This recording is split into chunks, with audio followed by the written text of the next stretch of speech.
Scientists argue the details of precisely how and when the canyon was created. The mystery may never be completely solved because the river, like a master criminal, carried off the clues as it carved the canyon. Many geologists now think it happened something like this. All of the Earth's oceans and continents ride upon enormous pieces of the Earth's crust called plates, which fit together like a restless jigsaw puzzle, jostling each other at the edges. 80 million years ago, two of these plates collided at North America's west coast. The Pacific plate slid under the North American plate, creating the Rocky Mountains, and ultimately forcing the uplift of the whole Colorado Plateau.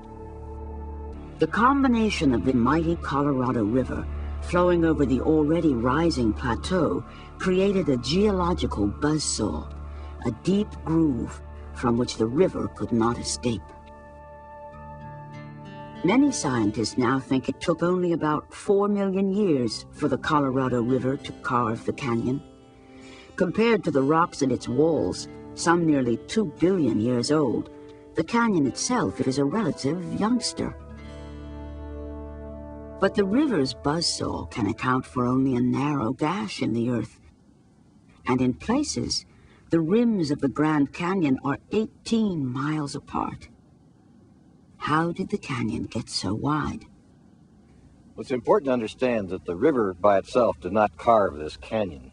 The river did cut down its own channel, but basically it's a transportation system. It's the freight train that carried all the rest of the rock out, and the canyon was widened out by all of the side streams and all the little rivulets that are carving into the canyon wall. It's not the river that made the great wide canyon that we see, but all the tributary drainage systems that led to the carving of the canyon. Side streams and tributaries flow into the main Colorado River, gouging out their own side canyons, like this one.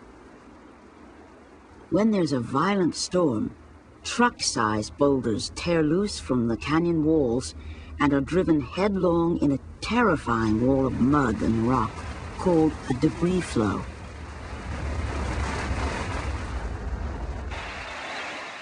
This rare footage of a debris flow sweeping through a dry valley was shot by scientists in China in 1990.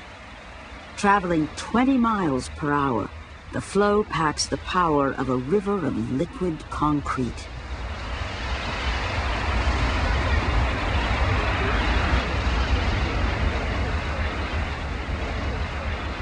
Here in the canyon, such debris flows rip out of side canyons, like this one, finally emptying into the main stem of the Colorado.